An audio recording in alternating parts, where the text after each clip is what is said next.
how are they is necessary for a person who is thinking about disposing of his property, settling the issues even during his lifetime. Now, as everybody is aware what is a will. Basically, a will is a desire of a person who owns a property as to how the property should go once he passes on. What is a settlement? A settlement is a document which is written between family members, between co-owners, or somebody with over whom we have some. I mean, I want to give settle some a property, movable or immovable property, and then this is anybody. It can be done for anybody. Now, I can settle a property in favor of a religious trust. It only thing is it requires to be received. What is then what I think Sujesh just spoke about how you want to settle the property during your lifetime. That is, you feel that you have a property which you want to, so that you want to put your things in order before you leave this transitory world. You want to know what to do. You basically write as what we call legally what we call a gift deed. Now, all settlement deeds are not gift deeds, but all gifts are settlements. The difference between a settlement deed and a gift deed is a gift deed is one which is given without any consideration, that is gratuitous, or what legal language is gratuitous, or given out of natural love and affection. I mean, I can have natural love and affection for Sujesh, but if I have to give him a gift and it is challenged tomorrow by my legal heirs, he will have to sustain that he did not have any what we call undue influence or coercion. For example, if he is going to be at this position of an advisor to me and he gets benefit of that property by virtue of the relationship that we share, then it is called an undue influence. Now, if you ask me, let's take a situation. I mean, because will and settlements, the unknown element in a will or a settlement is the interest of a lawyer. Because if it ends up in a litigation, he finally turns out to be a beneficiary of the estate. Now, if you are a Hindu or if you're a Muslim, the law does not apply to you. The Transfer of Property Act does not apply to you at all. You have to follow the traditional principles of Islam. That is the provision. Prior to 1929, the law was we would follow the traditional Hindu law. But the British said from 1929 onwards, Buddhist, Jaina, Hindus, everybody will be covered under the Transfer of Property Act. And the Mohammedans or the Muslims, Mohammedan is the wrong usage. Actually, they should be called Muslims because Muhammad never gave a religion. It was, he just revealed, he just brought out a book of Revelation. So I would say Muslims. So the Transfer of Property Act, law of gifts doesn't apply to Muslims alone because they have their own law of gifts, which is slightly more difficult to prove than in case of one under the Transfer of Property Act. So now how does it go? I have this pen. I want to gift it to my, I mean, pen is wrong. I have this office. I want to gift it to my son. If my son is a minor, I should be first age of majority. I should be the owner, and I should be capable of what we call sound disposable state of mind. That is, I should have the capacity to think, decide, and dispose it off in a proper manner. Now, when I come to wills, I will give you an example because it was a situation where a lawyer had a problem, and the lawyer had all his children were lawyers, so he knew that the matter is going to go into litigation. And so what he did is he took the cost list as to what we get every day, the cost list that we get with the list of cases. I mean, from 2020 it has stopped. Before that, we used to get a printed cost list. Those who have been to a lawyer's office will see a white printed on a white sheet of paper all the case numbers and lawyer's name, and it'll have blank sheets.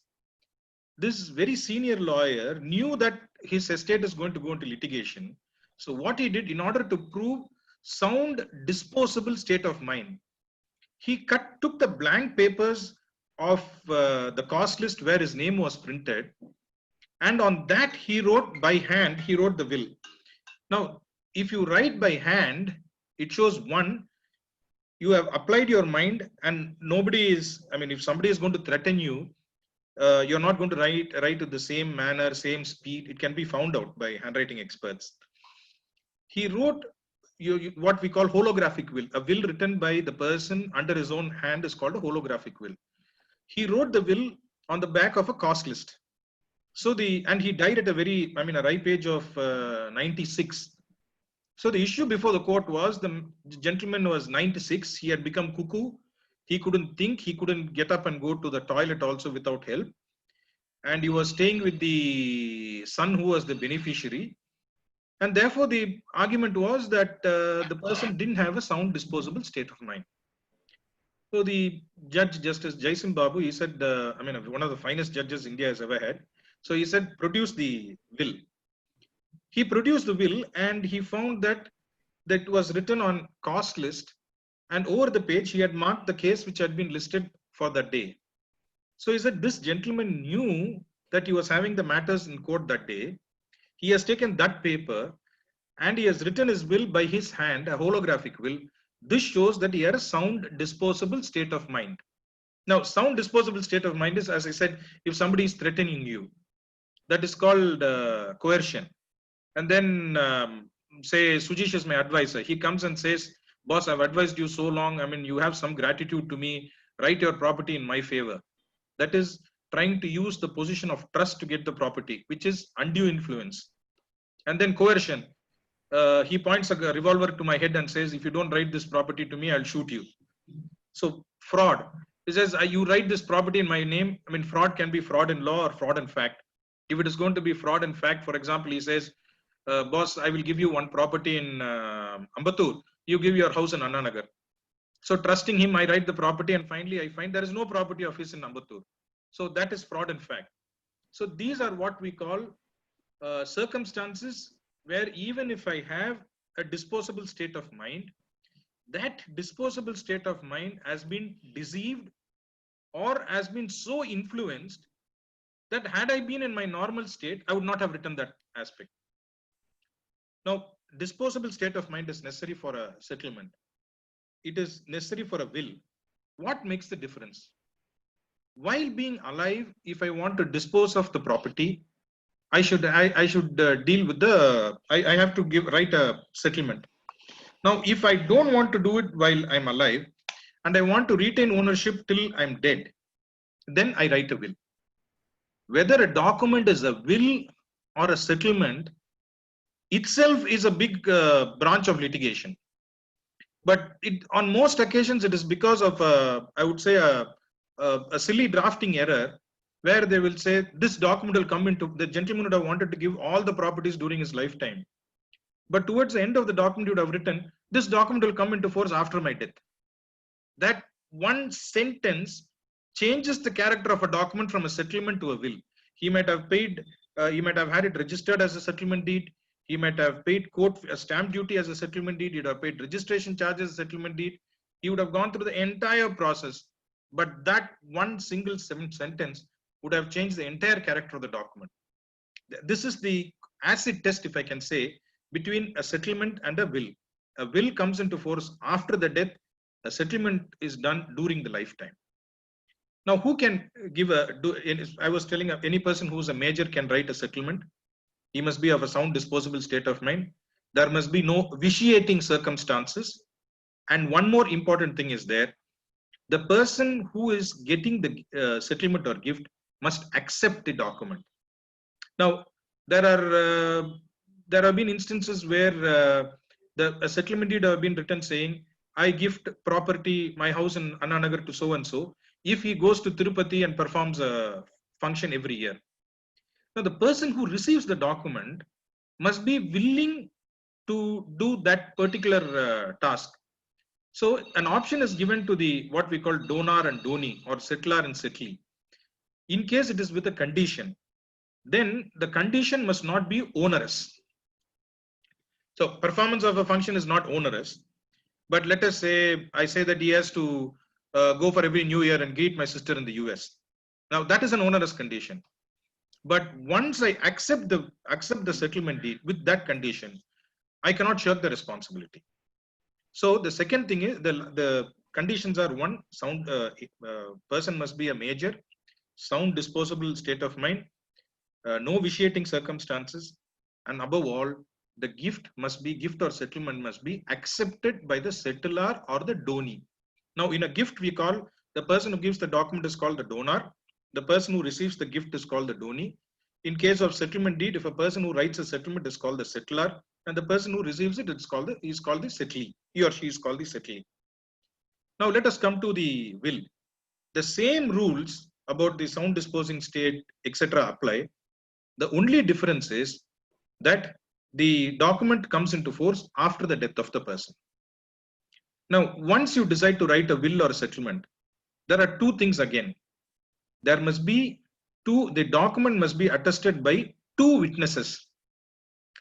Now, on most occasions, when the will is tested in court, it fails because the attesting witness would have been a very good friend of the testator, but he will realize that he's in a fix because the fight will be between children of one of his best friends.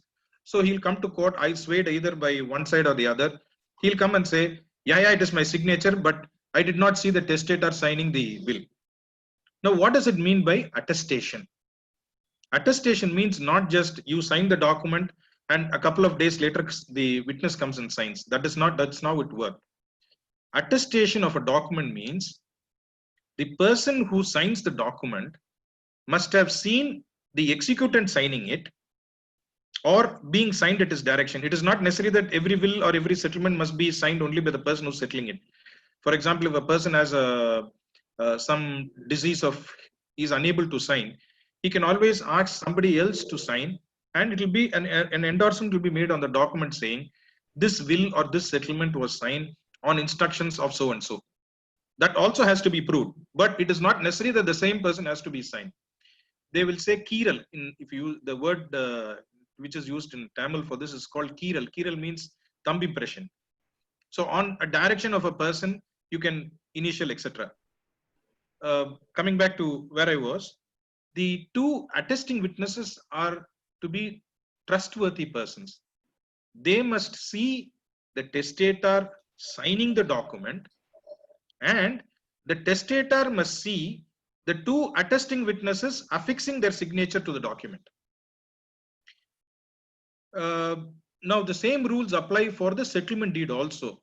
Under the provisions of the Transfer of Property Act, the settlement deed also has to be attested by two witnesses. But mode of proof alone is a different. I'll come to the mode of proof. On mode of proof, what we mean by mode of proof? You have executed a document. You have gone to the registrar office. You have given your thumb impression. You have given your photograph. The registrar has gone through everything, and finally he has the document registered. Then, after you pass on, a dispute comes between one of your children against the other, saying, "No, my father did not execute the document."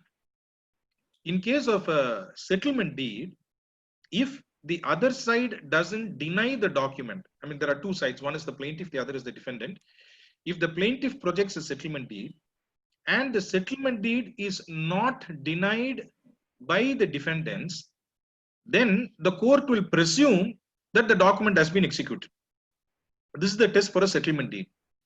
Now, insofar as wills are concerned, even if both sides agree the will has been executed, still you have to examine the attesting witness. That is why I said, in case of attesting witness, the person who signs the document must be really a true and trusty person on whom the testator has a lot of belief and faith. Because, let us say,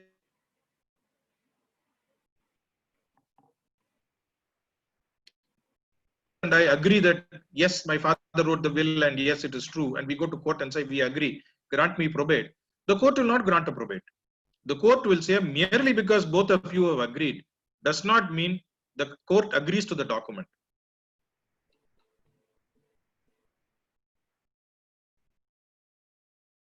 Now, then we'll go to, in case of the settlement deed, if the defendant doesn't deny the document, I go to court and say, yes, my father executed the settlement deed in favor of my brother, end of story. The court will say the proof is dispensed with. Now, we switch to the other question which was sent to me as to when do you require a probate? All wills need not be probated. Now, this is a very interesting history, because probate was brought in for because we had the British at the time, and the British had the habit of picking up friends, if I may use the word, in India. I mean, they have left their family abroad. They came down to India, and of course, any man is entitled to feel lonely, or any woman is entitled to feel lonely. They were picking up friends in India. Now, the difficulty was, if the man had written a will and he had given the properties to his Indian family, they found that he could go back to Britain and make a claim there. So this was brought in to protect British interest, basically the Englishmen, to protect their interest, that in case a will is written by an Englishman, it will be probated before a court in which an Englishman was a judge.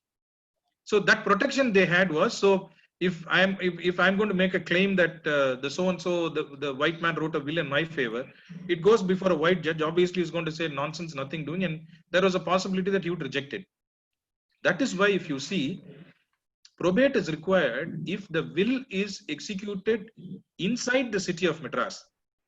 Now, city of Madras does not include Palavakkam.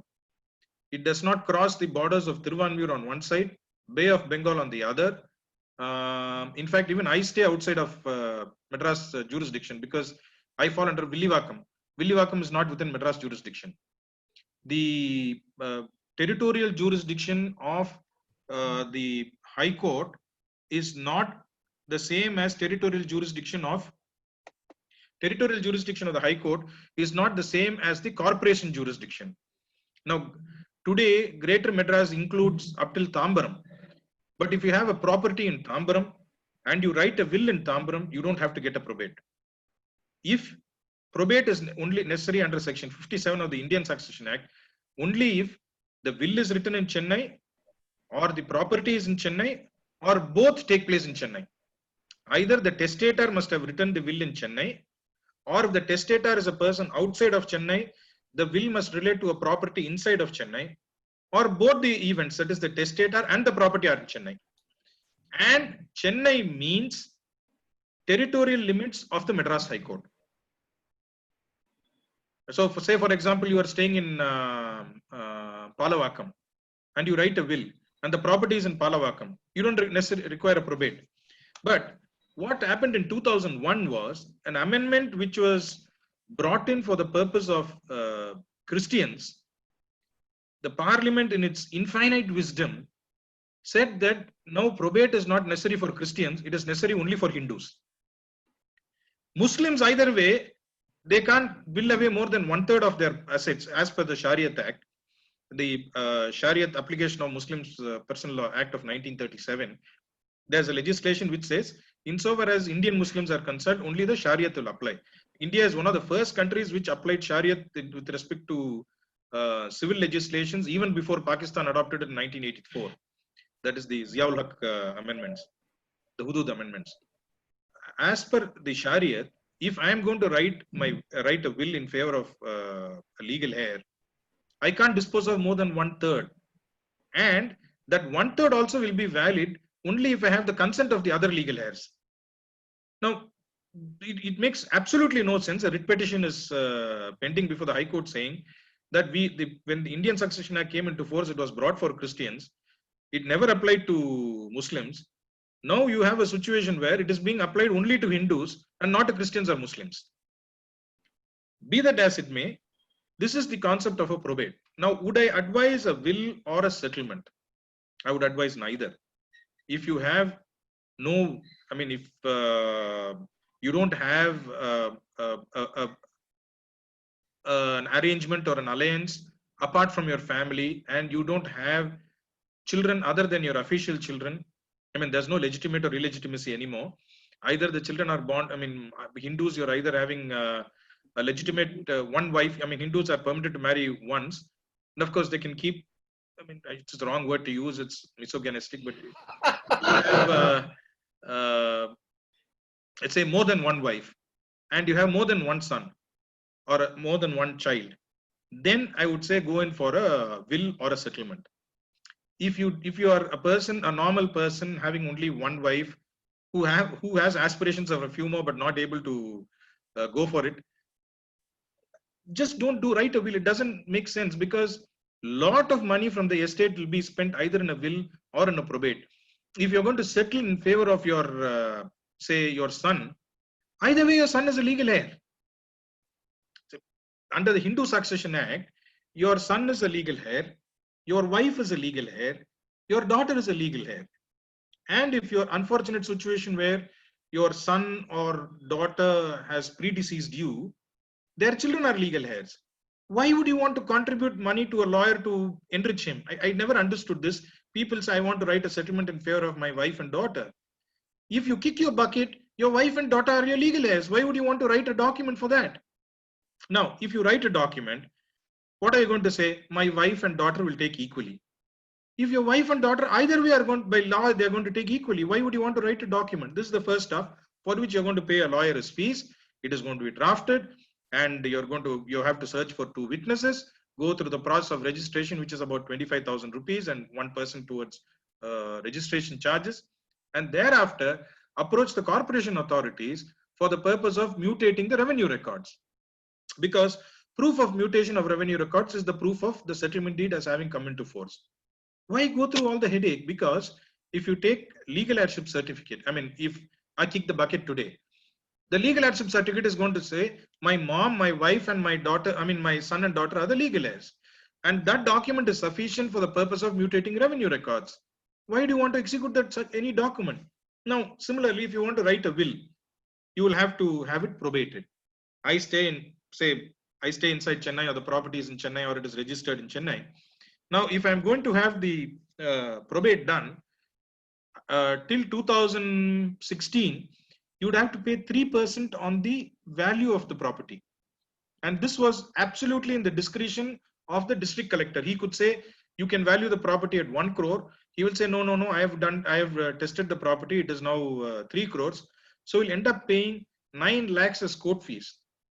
Now it's brought down, but insofar as succession certificate, that is still the percentage that is being charged is 3%. Now, why go through the headache? Because if there is, as I pointed out, if you are a Muslim, it doesn't matter. You don't require a probate. Either way, you can execute only 1/3. If you're a Christian, you don't require a probate. Either way, as per the Indian Succession Act, your wife, son, and daughter are your legal heirs. If you're a Hindu, anyway, your wife and children are the legal heirs. Why write a will? Or why settle the property? I would say, if you only, I mean, if you, unless and until we have a situation like the Birla or the Tatas, where there's so much of estate and you don't know how to dispose of, I would say don't write a will or a settlement. If, however, there are some properties which you do want to dispose of by way of settlement, first ensure that the document is registered. I mean, following all the process I've said, ensure that the document is registered. On registration, mutation is carried out. Mutation is on the strength of the settlement deed, the electricity, the taxes, electricity, the metro water, the property taxes, all the documents stand transferred in the name of the donee.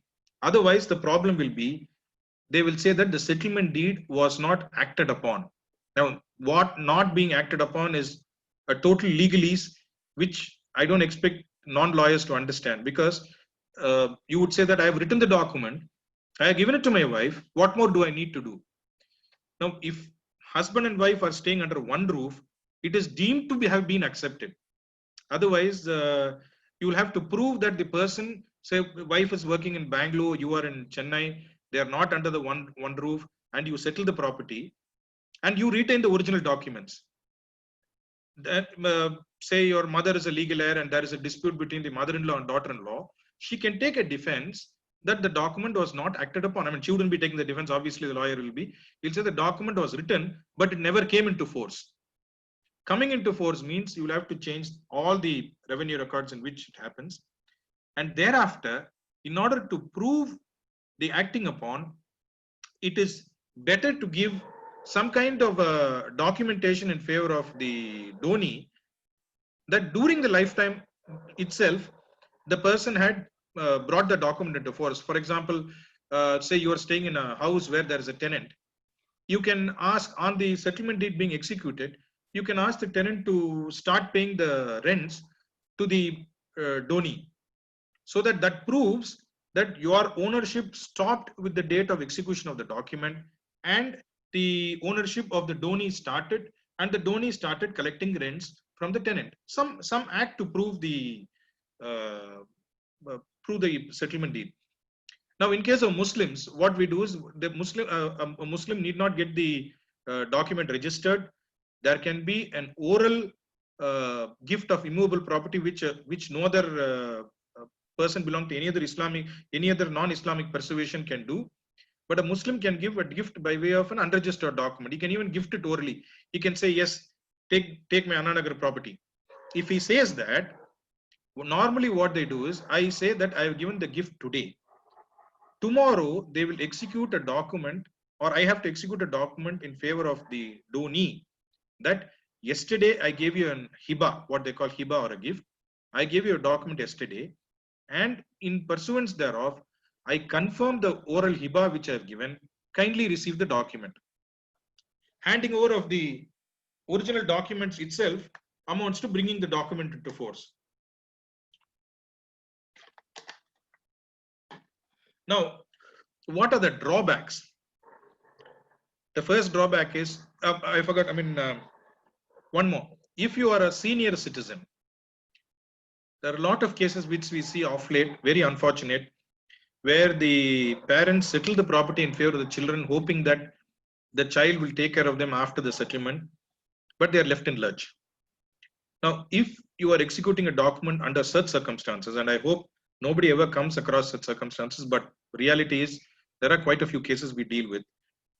I would say that include a clause stating that as long as I'm being maintained in the property, the settlee is entitled to enjoy the property. Now, why do I say that? An absolute settlement is incapable of being cancelled. See, property has to vest with somebody. Law abhors a property in vacuum. Therefore, the normal principle is, if I execute a settlement deed, title transfers from me to the settlee the minute I execute the document. If I impose a condition saying, I tell my son, boy, I'm settling this property in your favor, but it is subject to the thing that you maintain me for my lifetime. Now, if he doesn't maintain me, then I have the option of cancelling the document, saying that I wrote in the document that it's the duty of the settlee. Please recollect what I said originally about the condition being imposed and acceptance of the gift on that condition. Now I impose a condition saying my son should take care of me. My son doesn't take care of me. Therefore, I'll walk into the registrar office and say, I invoke this particular clause where I have said I will be maintained, and since I am not being maintained, I will cancel it. The drawback is this: where persons have executed documents, one son, say he would have settled the property in favor of one son. This would have come to the knowledge of the other son. Immediately the other son will take the father and execute a cancellation deed. Therefore, it is a fertile ground of litigation where one party will be asserting that the settlement deed is valid and the other party will be saying, no, the cancellation deed is valid. That is why I said, if you don't have more than one wife or children, don't execute the document at all. Be happy, let the law take care of its own course, either the Indian Succession Act or the Hindu Succession Act. Now, if a document has been executed, is it by a senior citizen? Now, there was one species of, the word, I'm using the legal language, please don't mistake me. There used to be called the concept of Parda Nashin women. That is, those women who follow the Parda. The principle was, if a Parda Nashin woman had executed a document, the law presumed that the document had been obtained by undue influence and coercion. Therefore, the burden was on the person who claimed under the document to prove that the document had been genuinely executed. If In all other cases, the presumption of law even till today is that the document had been, once I write a settlement deed, I don't have the power to cancel it unless and until I've reserved the power of cancellation. Now, one exception that the law has recently made is there is the welfare of senior citizens and welfare of parents and senior citizens act. Now, Tamil Nadu has also framed rules in 2009. As per this act and rules, if a person is a senior citizen and he has executed a document, and that person who is the beneficiary of the document is not taking care of that parent, he can go to the district collector. He doesn't have to go to court. Not many people realize this. They continue to go to court. If you go to the district collector and file a petition saying, my son or daughter has a duty to maintain me, they are not doing it, please ask them to enforce it. The district collector under Rule 20 can pass an order saying, you shall maintain your parents. And now we are in pandemic times. I don't know on what basis they wrote it in 2009. Even in 2009, the rule said if a senior citizen is at the time of a pandemic, the district collector has the power to grant them relief. Now, this speaks about one part of the Senior Citizens Act. The other part is the act itself says that on a petition being filed by a person before the Senior Citizens Court, which is normally the district court or the court can cancel the document if it has been executed by a senior citizen and the senior citizen says it had been executed on account of undue influence and coercion. Therefore, the regular route of going through a suit, an appeal, a second appeal, all those things are ruled out. How should it be drawn up? A settlement deed obviously cannot be handwritten. If a will is being drawn up, I would say if you're capable of writing, please write the will, because a holographic will stands much better stand of. If a holographic will is put in court, the judge will find that it has not been typewritten and it has been handwritten. The possibilities of it being upheld are more than 95 to 96%. Even if the attesting witness are slightly shaky, if the judge says it is a holographic will, the judge will go with it. Now, then what are the conditions to be met? Will has to be handwritten. Will has to be written. 2 attesting witnesses have to be present. They have to see the testator signing the document and the testator has to see them signing it. What are the advantages? In case of a will, the advantage is a sense of satisfaction to the person writing the will, saying he is the owner of the property till he dies, and a pious wish or desire that after his death, the legal heirs will follow the will. Now, I would see, let us take a situation where, let's take a situation that I write a will and say everything to my legal heirs. Now, there was some very interesting, how should a will be in a farm?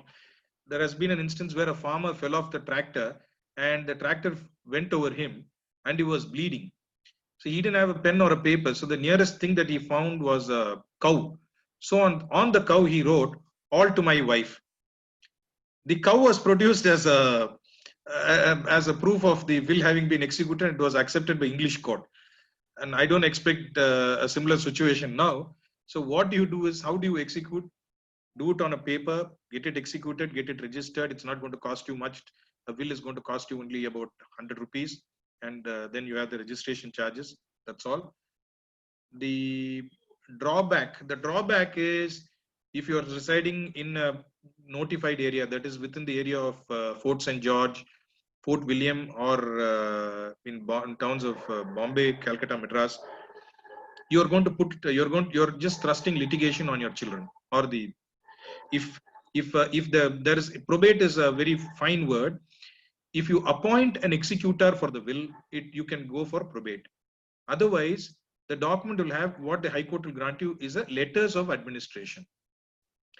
Now, why would you want to send your legal heir, waste your hard-earned money and estate on litigation after you die? Why give an opportunity of one of your legal heirs saying, my father was cuckoo and he couldn't have written this property? Why? I would say that by writing a will, you are creating more litigation than what is necessary. whether will has to be probated after the death of the person. Yes, will has to be probated after the death of a person if the property is situated, as I pointed out, within the presidency towns of Madras, Calcutta, Bombay, and or if the property is situated within these three cities. What does it entail? It entails litigation expenses, one. Then, sorry for a minute, I think it's just 1 second, please.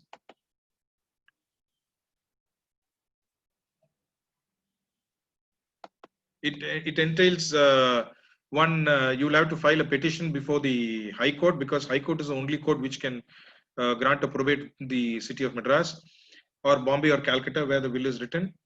And you have all the legal heirs have to file an affidavit saying, yes, my father executed the will. In case the legal heirs want to contest the will, then they enter into something which is called a caveat. This is not as a regular caveat as you file under the in every litigation. A caveat in Indian Succession Act is a very specialized species. It is the same caveat form. In addition, you will have to say that you have a caveatable interest. The affidavit will have to disclose that you have a caveatable interest. What is a caveatable interest? If not for the will, would I have succeeded to the estate? This is what a caveatable interest is. To give an example, if my father writes a will, his legal heirs are my mother and my siblings. My cousins cannot file an affidavit saying, no, the old man didn't write the will.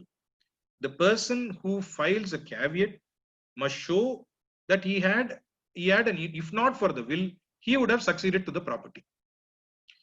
Now then, how would you organize a settlement deed? If you are a senior citizen, I mean, below 65, I wouldn't advise anybody to write a will, because nowadays life expectancy is going up, will or a settlement. If you decide to enrich a lawyer, go meet one, draft it, read the settlement very carefully.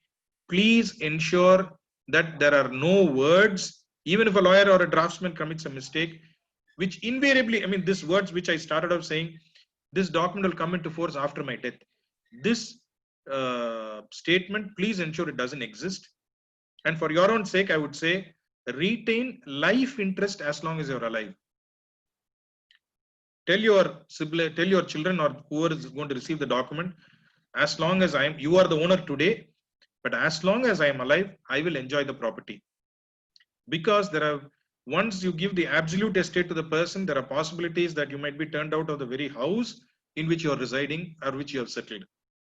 So protect yourself, ensure that the property which you're, if in case you're getting rental income from the property, insert a clause saying you will enjoy the property as long as you're alive. After your death, the right to usufruct alone will go to the settlee. This document doesn't become bad because you have reserved your right, but you have already transferred the ownership. To give an example, I write the settlement deed in favor of my son, and I say, as long as you have become the owner today, but as long as I am alive, I will receive the rental income from the property. That way, I ensure that I have some kind of a financial independence when I am aged. If I give the entirety, as I told you, there have been many instances where persons who have written the property have been turned out. Now, what are the pros and cons? The pros are, you put your life in order before you have passed on first.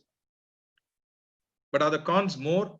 Yes, because you will be divided. In case you're going to give it to one son and deny the other, it is going to push them into litigation. One, two, a healthy family will be broken on account of the choices that you're making. Legally, what happens? I mean, there are possibility that your son might pull you to court. I mean, he might say that it is a joint family property. My father got the property from his ancestors. He has no right to dispose it off because I have a share, etc. Then on the other negative aspect, I would say, I mean, I've already pointed out about the settlor himself being in a problem after the settlement. Retain the right to be maintained, retain the right to receive the usufruct from the property. And tomorrow, see, one regular problem I have seen is the settlement deed is written.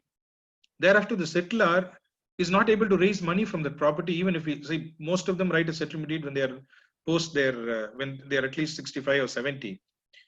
Now, on account of the love and affection they have for the children, they write the document. The children might be abroad. They might not be in a position to visit their parents on a regular basis. The settler might want to raise some money in the property by, say, mortgaging the property or executing a reverse mortgage. You can mortgage the property only if you are the owner. If you have executed the settlement deed, you are no more the owner, and the settlee becomes the owner. And the settlee, even if he wants to help you, is sitting abroad. He is not able to do it. You cannot mortgage the property or by deposit of title deeds or by a usufructuary mortgage, because no person is going to lend you money for a property which of security of which you are not the owner. So I would say the biggest problem is that of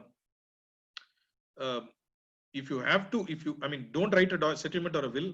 If you want to write one, write a settlement with your right to enjoy the usufructs.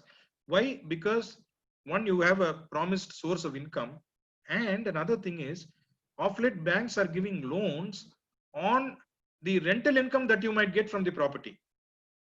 So that way, retain some kind of a right over the property which you have brought with your hard-earned money. Work. I mean, the average is in India, a person has to work about for 15 years to buy a purchase a property. In Pakistan, it is 20. In Bangladesh, it is 35. This is the statistics I was able to see. If you have put in 15 years of a hard work and you have settled the property, and even if your children want to help you, they are not able to come down. You are okay. You are not paying rent for the property, but what is the point? If you want to earn, if you want to raise money on the property, you are unable to do it. So that is a major problem.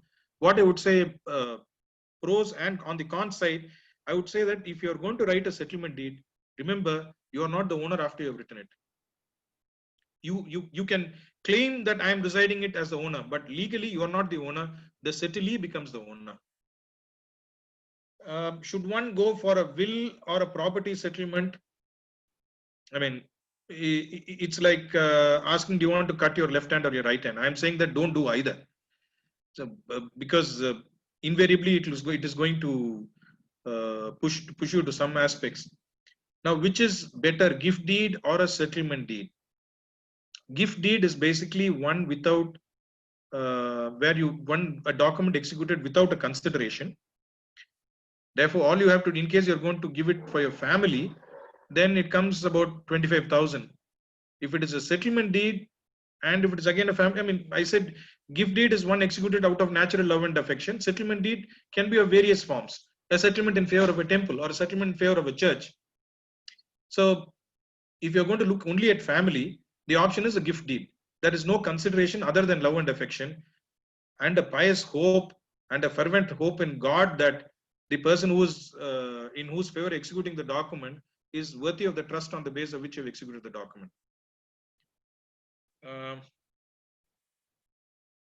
Can be aware if the head is now. If this question repeats, if he is in good health and he is alive, should he execute the document? I will say no. Please don't do it, because if you are in good health and you are maintaining good relationship with your family, there is absolutely no reason why you should enrich a lawyer or enrich the government by executing a document.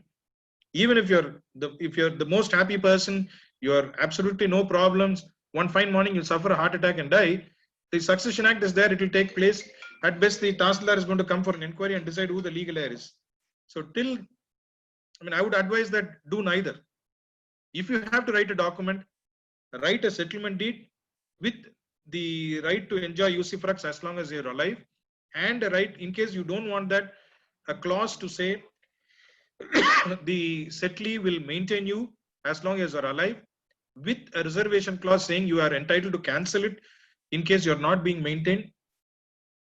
And if it is will, it doesn't matter, because either way you're 6 feet under the ground. So it doesn't matter if you're going to write a will in favor of Lakshmi Narayan Sujeesh or the SPCA. It doesn't matter.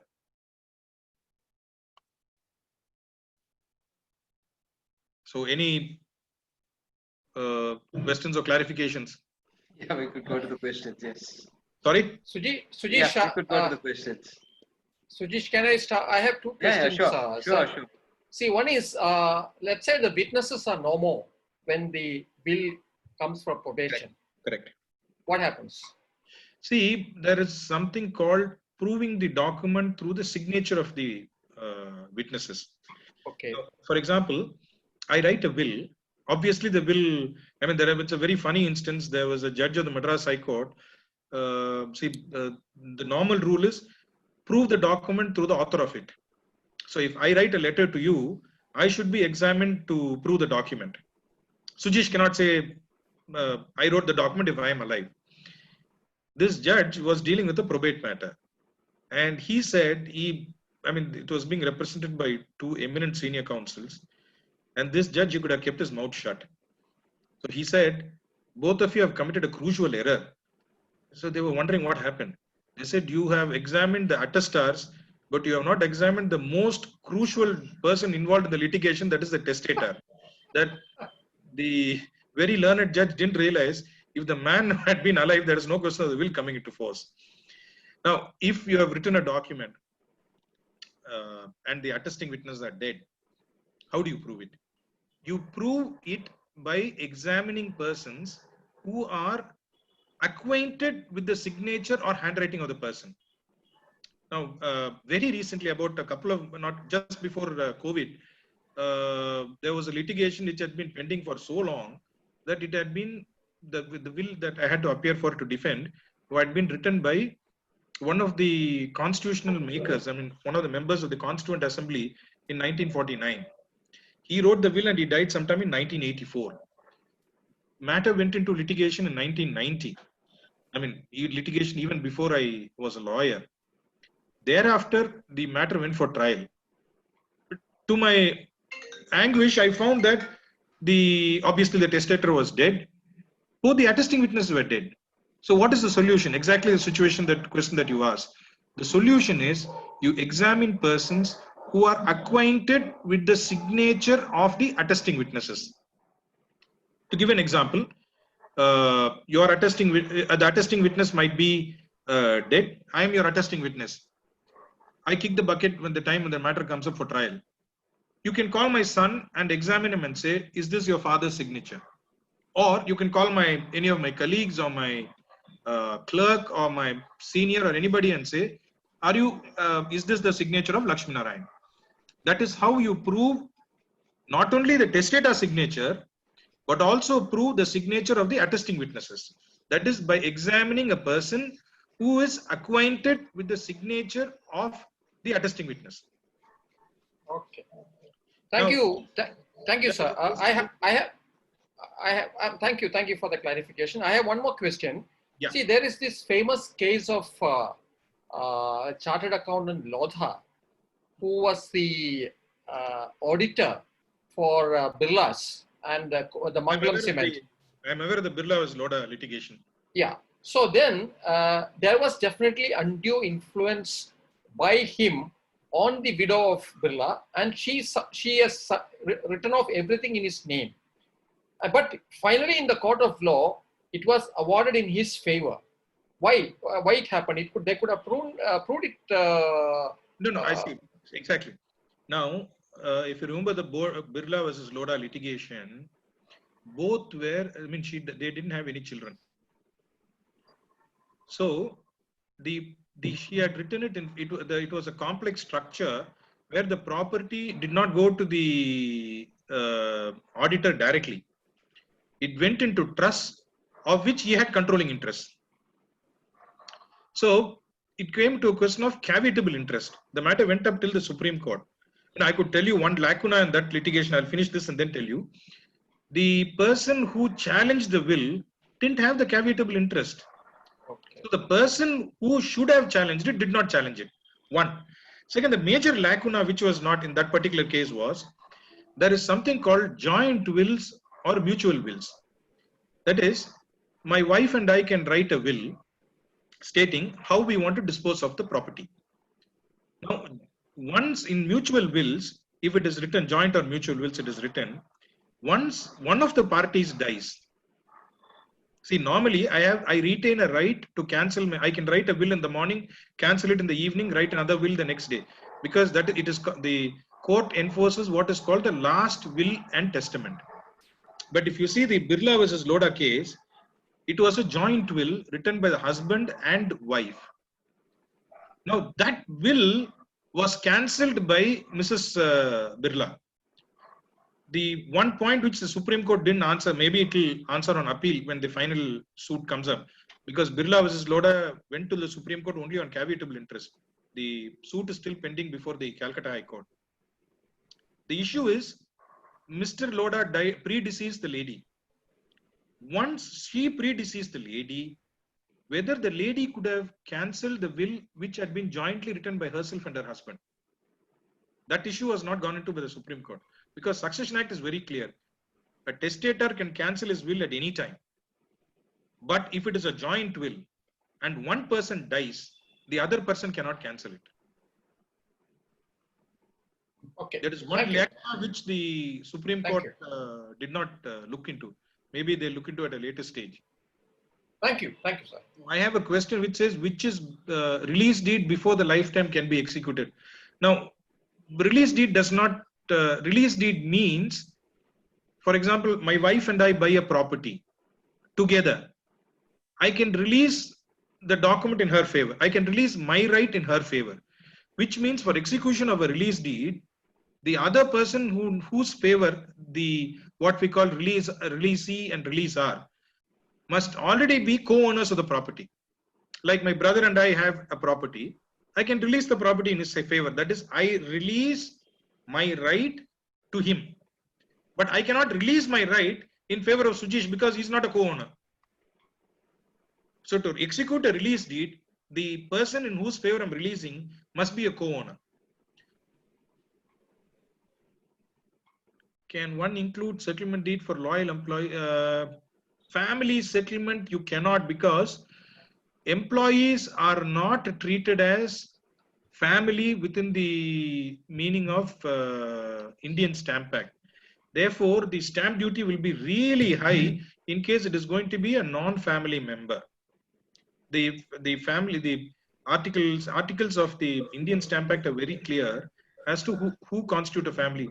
Grandfather, grandmother, mother, father, sister, brother, grandchildren, they constitute a family. But you can't execute. For example, we had a very difficult situation where the grandfather they were all traveling in a vehicle from Chennai to Madurai. Unfortunate situation where in an accident, the great grandfather was alive and the great granddaughter was alive. All the others died in an accident.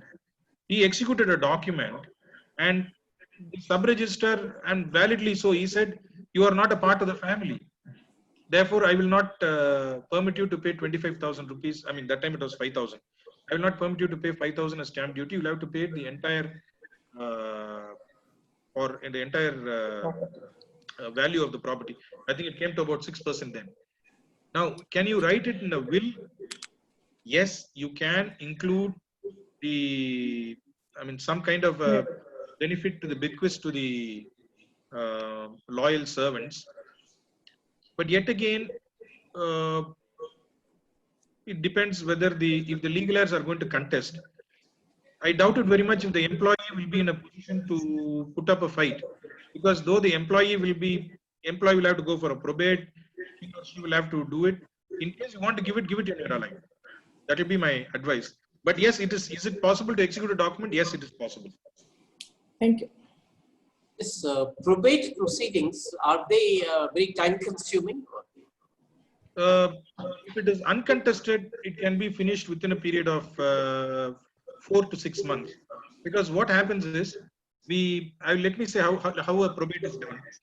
After the person dies, we receive the legal heirship certificate, the death certificate, draft a probate petition. The petition can be filed only by an executor if the will has appointed an executor. In case the will has not appointed an executor, we move on for the letters of administration. Now, after we file the letters of administration, together with it, we file the affidavit of the attesting witnesses. It is a fixed format in the High Court practice where the person swears to an affidavit saying, I saw the testator signing the document, and the testator saw me signing the document.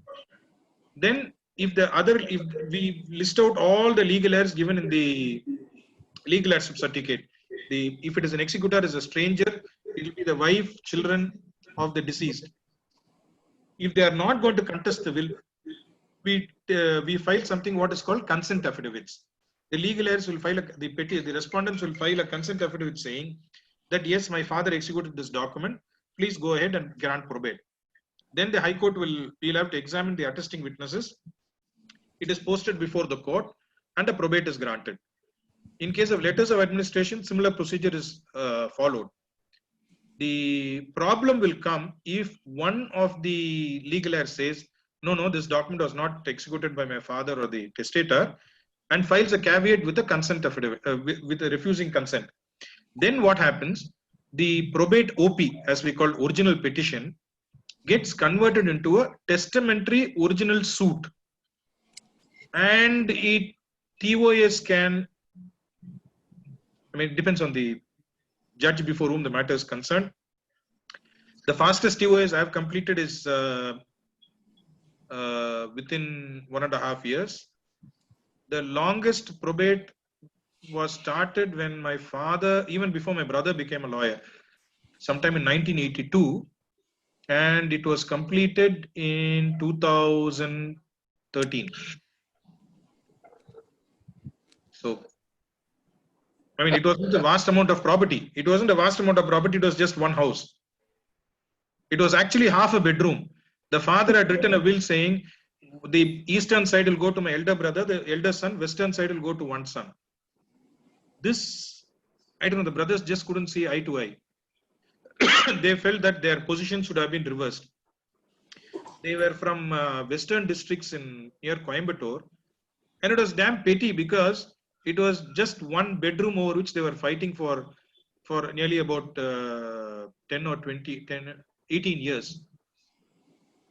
18 years they were fighting over which part of the bedroom should go to whom. This is what so if it is an uncontested will, it goes on till 4 to 6 months. If it is contested, why worry anyway? The person who wrote the will be dead, and the lawyer will be the legal heir for the testator. Now, in the case of probate, all the legal heirs are examined. Is it? What if one heir? No. In case of I'm speaking. I told you two kinds of probates. One, uncontested probate. In uncontested probate, the executor files the petition. All the legal heirs are impleaded as parties. If they agree that the property had been executed by the deceased, they file something called consent affidavit, consenting to the probate. The court receives this affidavit, examines the attesting witness, and grants probate. In case of contest, obviously two sides will contest. So one group of sibling will be on this side, the other group on the other side. So everybody will want to be examined. So in case of a TOS, the situation is different. It depends on facts of each case. But in case of an uncontested probate, consent affidavit of the legal heirs, attesting witness of the affidavit, and petition by the executor is sufficient. So Lakshminarayan, I just wanted to ask you, even though it is slightly external matter, the situation about the Hindujas case, the letters they have written, as we have seen in the press, each person has written Hindujas. Hindujas, okay. Now, they have each one given a letter saying that all the property which is in my name will go to all the brothers. Now, what do you feel that is it all? It doesn't. You don't understand. You don't feel that it is a worthwhile letters they have written. Sir, I would not say it is not worthwhile because you would have heard about something called Kurchit. If you're from South India, you would have heard about Tamil Nadu, you would have heard something called Kurchit, where if you're from North India, it is called, it is something what we call family arrangement. If brothers are common owners of a property, and in order to avoid future litigation, they can enter into something called family arrangement. And in a family arrangement, even in case of, I'll take a situation of a joint family property where women did not have a right, they could be included as beneficiaries. Now, if it is construed as and a family arrangement doesn't require registration. It is recording a past what we call oral partition. For example, my brother and I decide to divide the our office. Now I can say that you take the eastern side, I'll take the western side.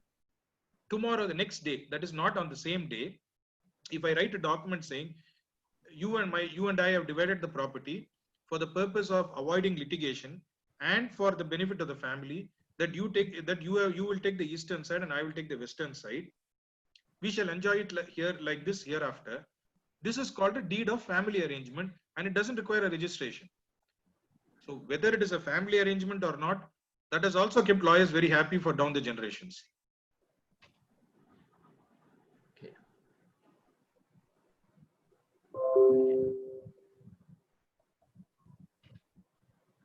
And any more questions? We have a lot of questions, definitely. But yeah. And any more questions? If there are no more questions, I'll request Bala to propose a vote of thanks. And Lakshmi, my thanks to you, maybe because today is a Tuesday, we were able to spend so much time on us. I have been to his office quite a few times, and he's an extremely, extremely busy lawyer. So thank you for sparing the time. Any other proposal? The vote of thanks is being proposed by your good friend, Balachanda. Bala, please unmute yourself. Bala, please unmute yourself. He is at home, he'll stay muted. Yeah. Lakshmi, the highlights of your talk today. You explained to us what a will is, what a settlement is. You explained to us not only the Hindu will, and you also spoke about Muslims and Christians. So all of us know what a will and settlement is, religion on religion based. You explained to us that better not to make a will or a settlement if you are having just one wife. And the biggest highlight, today you lost 30 clients because you told don't approach a lawyer to make a will and settlement. Yes. Yes. Great speech. Thank you. Thank you, sir. Thanks a lot. We enjoyed it, sir. Thank you. To say that don't enrich lawyers. No, this is within quotes. Yeah, I always say that. I mean, by writing a document, you're only enriching lawyers. Okay. Thank you, Lakshmi, for that. You have given a lot of insights to us. Thanks a lot. Thanks a lot. Bye. Bye. Thanks a lot.